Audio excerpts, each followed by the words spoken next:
네, 반갑습니다. 잘 들리시나요?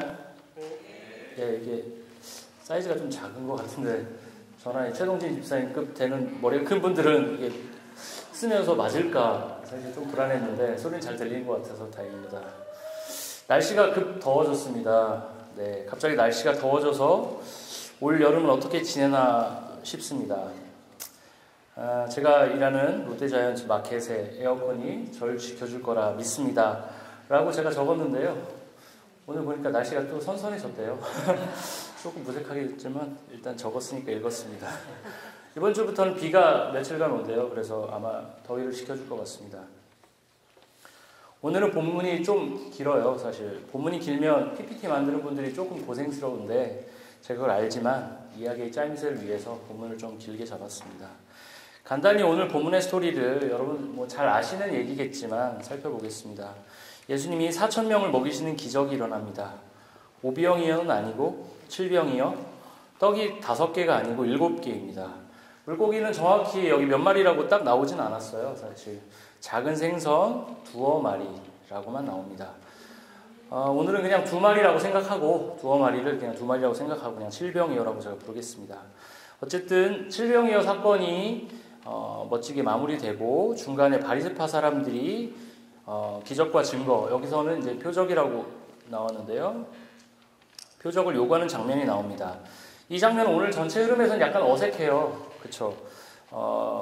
예수님은 근데 이 증거를 찾는 바리새파 사람들이 꽤 싫으셨나 봅니다. 배를 타고 어떻게 갈릴리 호수 저편으로 건너가십니다. 그런데 유동 배를 탈 때 작은 사고가 발생합니다. 제자들이 7병이어의 기적 이후에 남았던 떡을 가져오는 것을 잊은 겁니다. 그리고는 제자들끼리 서로 수군거리죠. 우리가 빵을 놓고 와서 예수님 화가 나신 것 같아. 이러면서 서로 아웅다웅합니다. 네 책임이야, 내 책임이야. 이랬겠죠. 이때 예수님께서 제자들에게 말씀하십니다. 너희가 아직도 정신을 못 차리고 깨닫지를 못하냐. 언제 정신 차릴래? 라고 여기서는 이렇게 이렇게 고급스럽게 얘기했지만 되게 속된 말로 싸가지 없는 놈들 아직도 나를 아직도 몰라? 이렇게 언제 정신 차릴 거야? 라고 질책하는 장면이 좀 나옵니다.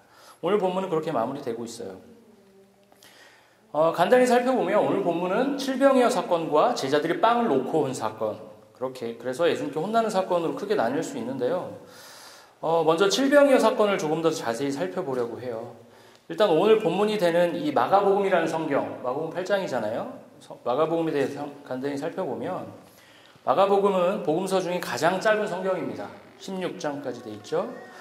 마가복음은 중심 주제가 하나님의 아들 예수 그리스도가 우리의 종으로 오셨다라는 얘기를 중심적으로 다루고 있습니다. 이 마가복음은 사건의 전환이 아주 빠르게 일어납니다. 예수님의 탄생부터 예수님의 승천까지를 아주 직선적으로 이렇게 돌아가지 않고 직선적으로 다루고 있어요. 그래서 어떤 학자들은 이 마가복음을 100m 달리기 하듯이 전력 질주를 하는 성경이다 라고 그렇게 얘기를 합니다. 마태복음 같은 경우에는 이렇게 사건이 진행이 쭉 되다가 예수님이 제자들과 어디로 이동을 하다가 중간에 딱 서서 설교를 한 3장 길게 쭉 하시는 경우도 있어요. 마가복음은 그렇지가 않죠. 그런 마가복음이 오늘 이 7병이어 사건을 아주 자세히 분량을 많이 할애하고 있죠. 다루고 있어요. 자세히 다루고 있어요. 근데 더 당황스러운 건 빨리 가야 되는데 마가복음의 저자는 성격이 좀 급했던 것 같기도 하고 그랬던 것 같아요. 어쨌든 마가복음이 쭉쭉쭉 나가야 되는데 여기서 마가복음 6장에서 비슷한 얘기를 반복하고 있어요. 사실 마가복음 6장에는 5병이어의 기적이 언급되어 있습니다.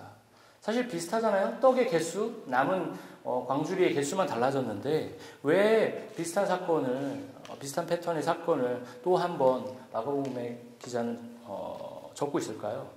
당연히 5병이요, 7병의 사건이 중요한 의미를 지니고 있기 때문입니다. 그렇기 때문에 이 5병이어 사건은 4개의 복음서에 모두 등장하고 있습니다. 그렇다면 오늘 다루는 이 7병이어 사건은 왜 중요한 의미를 지니고 있을지 보도록 하겠습니다. 무엇보다 예수님은 우리의 결핍과 부족함을 근본적으로 해결해 주시는 진정한 메시아라는 것을 보여주기 때문입니다. 사실 예수님이 이렇게 활동하셨던 AD 대략 30년경이라고 쳐봅시다. 그 보면 예. 갈릴리 지역의 식생활은 어땠을까요? 갈릴리 지역. 하루 3끼를 먹는 사람은 별로 없었고 2끼를 먹으면 굉장히 잘 먹은 거고 하루 한 끼 먹기도 힘든 시절이었다고 많은 역사학자들이 얘기합니다. 그때는 그냥 배고픔이 일상이었던 시절이에요. 그렇죠? 이 시절에 한번 정말 내가 먹을 수 있을 만큼 먹겠다. 배가 정말 부르게 밥을 먹었다는 건 이 당시 사람들에게, 갈릴리 사람들에게 잊지 못할 아주 강렬한 기억이었을 겁니다.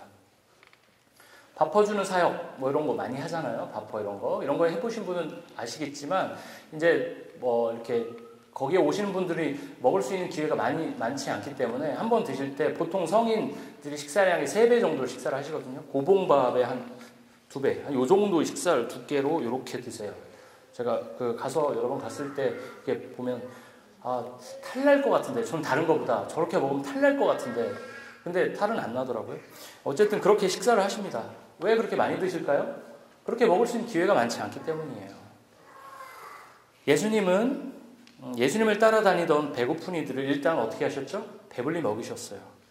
이 사건은 예수께서 우리를 배불리 먹이시는 분이라는 것을 보여줍니다.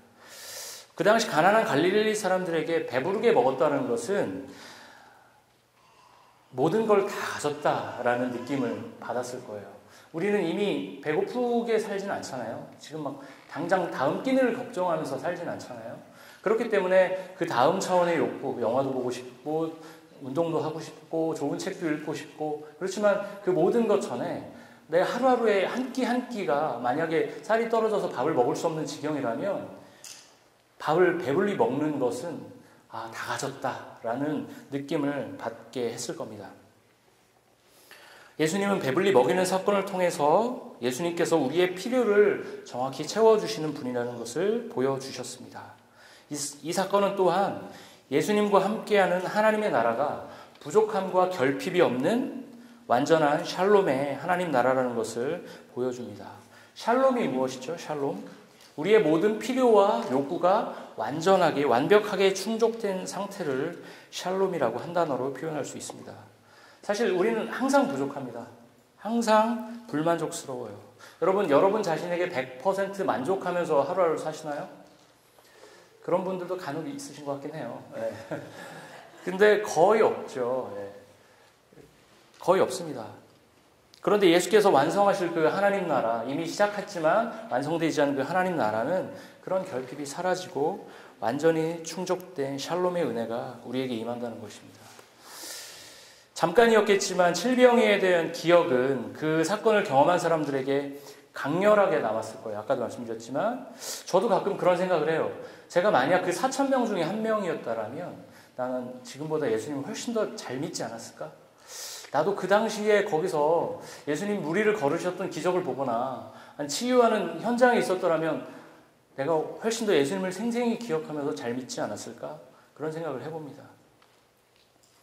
두고두고 자손들에게 내가 그때 예수님이 띄워주시던 떡을 먹었던 사람이야. 너 그거 기억해야 돼. 이렇게 얘기하면서 후손들에게 그 소식을 나눴을 겁니다.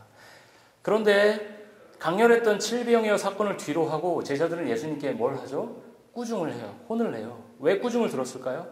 아까도 얘기한 것처럼 떡을 놓고 온 것을 두고 제자들끼리 왈가왈부합니다. 예수님이 지금 배고프신 것 같아. 약간 히스테리 올라오신 것 같아. 이거 누가 놓고 온 거야? 야, 너 이번에 네 차례잖아. 라고 하면서 둘이가 아니죠. 여러 명이 제자들이 서로 아웅다웅합니다. 그럴 때 예수님이 끼어드시죠. 너희들 칠병이어의 의미를 아직도 깨닫지 못하겠니? 그렇게 말씀하시죠. 제자들 중에 일부는 이 칠병이어 사건을 경험하면서 진정 이분이 우리의 육체적인 어떤 배고픔만을 해결하는 것이 아니라 우리의 모든 것을 책임지시는 메시아구나라고 깨닫는 사람도 있었을 거예요. 그런데 그들은 배부름이 사라지고 뭐죠? 배고픔이 찾아온 순간 칠병이어를 통해 누렸던 은혜와 감격을 잊었습니다. 예수님이 본질적으로 메시아이기 때문에 우리를 책임지신다는 사실도 잊었습니다. 그래서 당장에 배 안에 떡이 하나밖에 없으니 그것을 타박하실 거라고 생각하면서 다투고 있었던 거예요. 흔히들 우리가 그런 얘기 많이 합니다. 망각의 은혜라는 얘기 들어보셨죠? 망각의 은혜. 이게 무슨 얘기죠? 과거의 어떤 아픔과 상처와 고통도 시간이 지나가면서 잊혀지는 것을 긍정적으로 바라본 표현입니다. 그런데 이 망각, 잊는다는 것, 까먹는 거죠. 아예 기억 속에서 잊는다는 것은 은혜이기도 하지만 우리에게는 치명적인 한계입니다. 하나님의 섭리와 공급하심이 지금도 어제도 우리에게 전방위적으로 임하고 있어요. 그렇지만 우리는 배불렀던 잠깐을 제외하고는 즉시 망각합니다. 그리고 하나님을 원망합니다. 왜 우리를 배고프게 하십니까? 왜 우리를 슬프게 하십니까? 왜 우리를 고통스럽게 하십니까? 이렇게 불평을 합니다. 왜 우리는 불평을 할까요? 저는 우리들의 불평에도 일리가 있다고 생각을 해요. 예수님께서 우리를 항상 배부르게 하시나요? 항상 행복하게 하시나요? 우리를 완전하게 만족스러운 상태로 거울을 봐도 유수들 있지만 유수들 거울 자주 보잖아요. 너무 완벽해 라고 하는 유수들은 별로 없을 거예요. 나는 여기가 쌍꺼풀 있어야 되는데 코가 저도 어렸을 때 저 보시면 알지만 콧대가 낮아요. 나는 옆선 콧선이 딱 저도 어렸을 때 그런 거 막 신경 쓰고 살았는데 어디까지 했죠? 내가 얘기했을까? 네. 우리는 그렇게 불완전한 사람들 이래서 원고대로 해야 돼요. 불평을 하기 시작합니다. 왜냐하면 하나님께서 우리를 항상 24시간 365일 완전하게 만족한 상태로 우리가 기분 좋게 다 챙겨주시는 하나님 아니잖아요. 그렇죠? 주님은 우리를 항상 배부르게 하시진 않아요. 그렇기 때문에 배가 고파지면 우리는 주님의 섭리를 잊고 불평을 시작합니다. 그 틈을 타고 사단은 우리에게 다가옵니다. 어차피 너 혼자 살아남는 세상이야. 주님께 의지한다는 낭만적인 환상은 버려. 네가 열심히 더 잘 살아서 남들 못지않게 떵떵거리며 살면 돼. 그렇게 헤롯의 누룩을 지닌 사람, 여기서 표현대로 하면 바리새인의 누룩을 지닌 사람들이 우리에게 말을 겁니다. 이런 관점으로 보면 우리가 살아가는 세상의 선택은 기억하는 것과 망각하는 것, 이 둘 사이에 있는 것 같아요. 그만큼 기억을 한다는 것은 우리 삶의 운명을 바꿀 만큼 중요한 의미를 지닌 행위라고 생각을 합니다. 저는 무언가를 기억한다고 할 때 두 가지 단어가 떠오릅니다. 바로 세월호와 쉰들러 리스트입니다. 세월호의 비극이 벌어진 지가 5년이 넘었습니다. 세월호라는 비극을 두고 그 아픔을 기억하자는 사람들과 이제 그만하자는 사람들로 사실 나뉘어 있습니다. 저 개인적으로는 저도 세월호를 타봤습니다. 세월호가 침몰하기 1년 전에 제주도 갈 때 저는 그 배를 타봤고, 구조가 제 머릿속에 속속들이 다 있는 건 아니지만, 그때 의인으로 돌아가셨던 커피 파셨던 박지영 씨, 제가 그분한테 커피를 사 마신 기억도 선명합니다. 그래서 세월호는 저에게 조금 더 특별한 의미를 갖고 있는데요. 이 세월호의 아픔을 잊지 말고 기억하자, 리멤버, 이렇게 0416, 이 얘기를 왜 우리가 그 많은 사람들이 할까요? 우리가 애써 노력하지 않으면, 기억하지 않으면 그런 비극이 반복될 거라는 것을 우리가 잘 알기 때문입니다. 그래서 우리는 세월호의 아픔을 끊임없이 기억해내야 합니다. 그런데 우리보다 이런 과거의 실수를 제대로 참회하고 기억하는 사람들이 있습니다. 바로 독일 사람들인데요. 제 사촌 누나가 베를린에서 30년째 살고 있어요. 거기 독일 남자를 만나서 30년째 이제 독일 사람이 된 거죠. 누나에게 제가 들은 얘기입니다. 독일 텔레비전에서는 크리스마스가 되면 영화 쉰들러 리스트를 방영한다고 해요. 우리는 크리스마스 하면 떠오르는 영화 뭐가 있죠? 나홀로 집에. 그렇죠. 나홀로 집에가 있어요. 근데 독일 사람들은 쉰들러 리스트를 보면서 자신들이 수십만을 죽였던 유태인들을 학살했던 자신들의 추악한 과거를 되돌아본다고 합니다. 20년째 그 영화를 계속 그 독일 사람들은 보면서 대사도 외운대요, 사람들이. 그러면서 그 영화를 보면서 눈물을 떨구며 자신들의 과오를 회개한다고 합니다. 그들은 기억한다는 것의 힘을 아는 사람들이었던 것입니다. 비슷한 맥락으로 제가 오늘 여러분께 제안을 드리고 싶은 것은 예수님의 먹이심과 공급하심을 우리가 기억해야 한다는 것입니다. 출애굽한 이스라엘 백성들이 백성들에게 만나와 메추라기를 먹이시고 구름 기둥과 불 기둥으로 지키셨던 여호와를 기억했던 것, 그리고 기념하며 그들은 광야 생활을 버텼습니다. 우리는 주님의 공급하심을 기억하고 기념하며 우리가 어떤 존재인지를 다시 한번 뒤돌아봐야 합니다. 그런 행위가 있죠. 우리가 한 달에 한 번씩 하는 성찬도 그런 행위입니다. 우리는 성찬을 아주 장엄하고 비장하게 항상 치르지만 사실 성찬은 비장할 수도 있지만 축제이기도 합니다. 메시아이신 예수가 우리와 함께 하신다. 구원자이신 예수를 기념하고 기억하자고 외치는 삶의 결단의 축제입니다. 그 순간을 통해 우리는 우리의 망각을 깨우고 우리가 주님께 속한 자들임을 기억해야 하는 것입니다.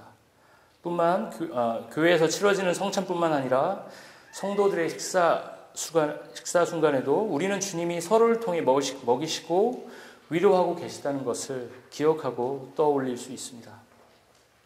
네, 우리는 그렇게 기억하고 떠올릴 수 있습니다. 그렇지만 비극적이지만 기억하고 기념하는 시간을 지나 우리는 또 망각할 것입니다. 우리가 어떤 존재인지, 주님이 어떤 존재인지, 우리가 어떤 은혜를 경험했는지 또 우리는 잊을 겁니다. 그러면 우리는 또 모여서 어떤 시간을 가져야 될까요? 망각을 깨우는 시간을 가져야 합니다. 그 시간은 주님이 우리를 먹이신다는 것을 진심으로 고백하고 기억하는 시간입니다. 제가 요즘 주님이 저를 먹이시는 분이라는 것을 기념하고 기억하기 위해서 기도의 패턴을 살짝 바꿔보았습니다. 많은 분들이 밥을 먹기 전에 식사 기도를 하시죠? 저도 그랬었어요.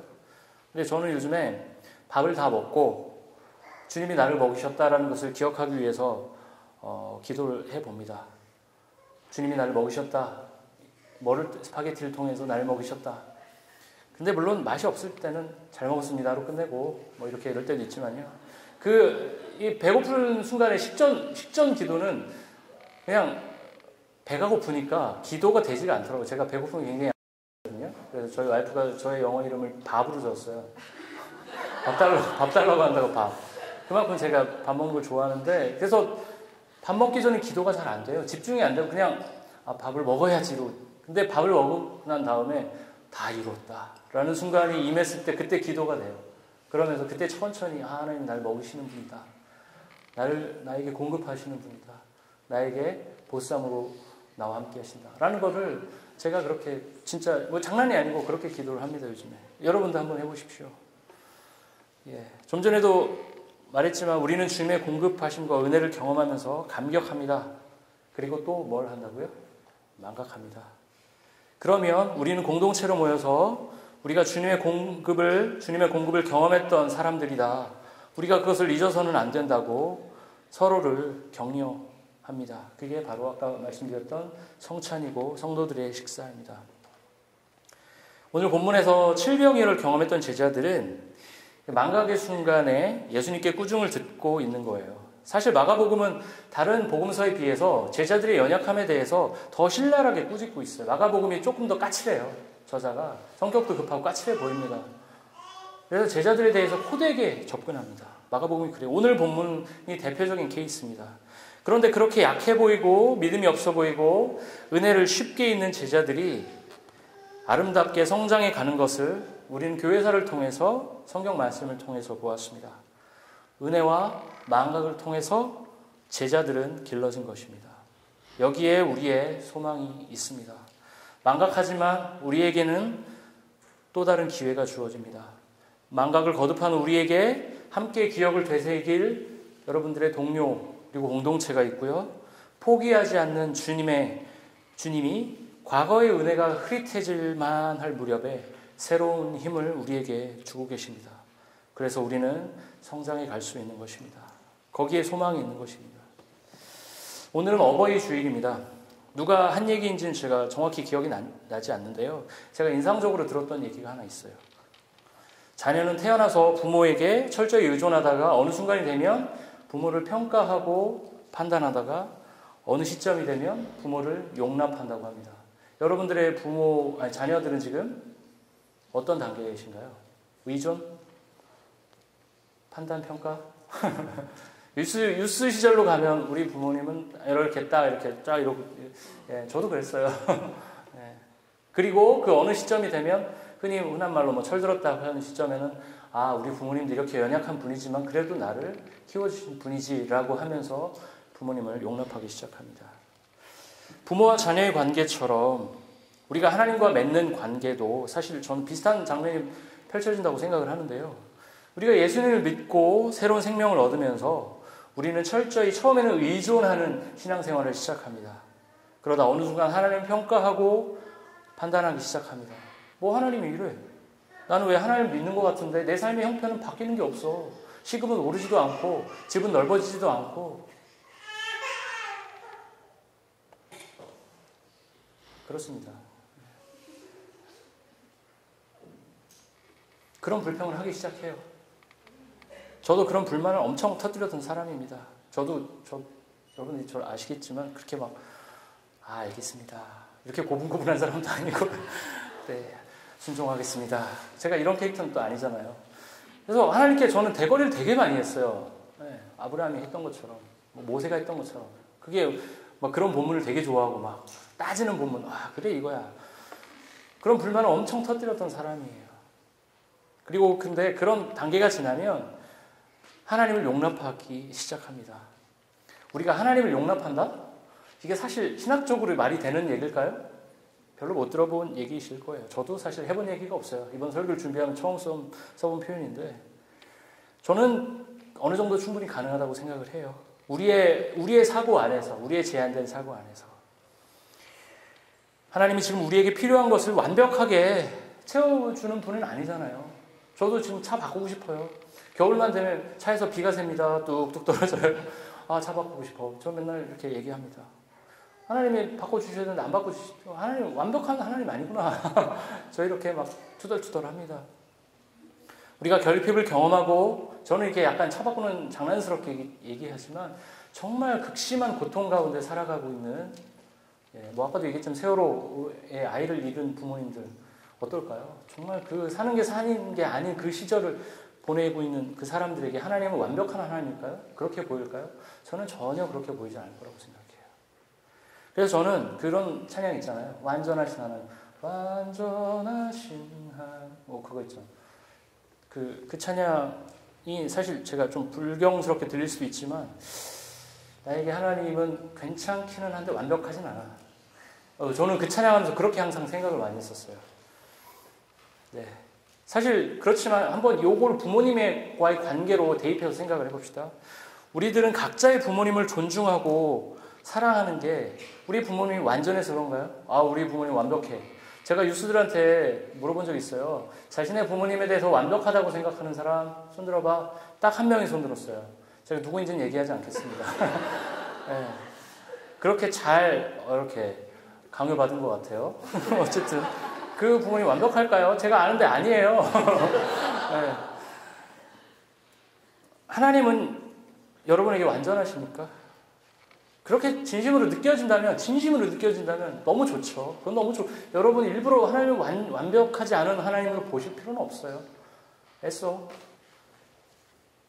그렇게 진심으로 느껴진다면 더할 나위 없이 좋은 거예요.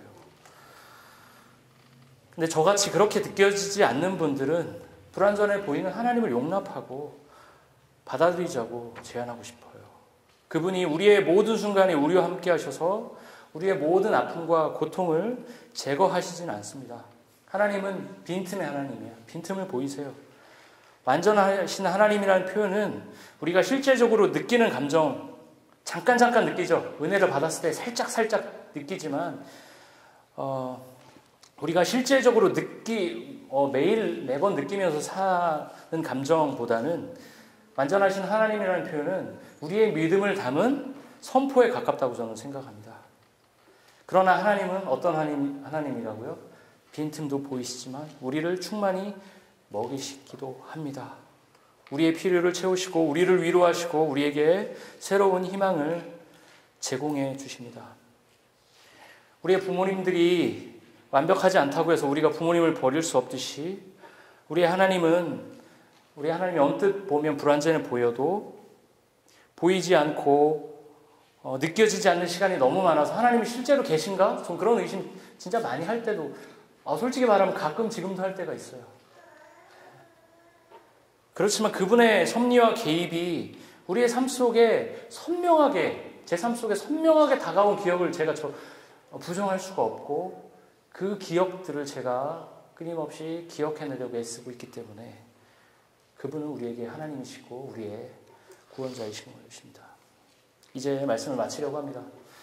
우리를 충만히 채우셨던, 먹이셨던 은혜를 우리가 함께 모여서 기억하고 기념했으면 좋겠습니다. 우리의 성찬과 우리가 나눈 성도의 식사 교제를 통해 우리가 세상 속으로 보냄받은 자임을, 우리가 우리의 배만 불리는 자들이 아니라 배고픈 이들을 먹이는 자로 부름받았던 사실을 우리가 기억해 냈으면 합니다. 그게 우리가 가야 할 길입니다. 그리고 그 가야 할 길 속에는 기억 그리고 망각, 이 두 가지 사이에 우리의 선택이 달려있다고 생각합니다. 하나님의 섭리와 공급하심을 깊이 있게 기억하시고 반추하시며 살아가는 여러분 되시기를 주님의 이름으로 소망합니다.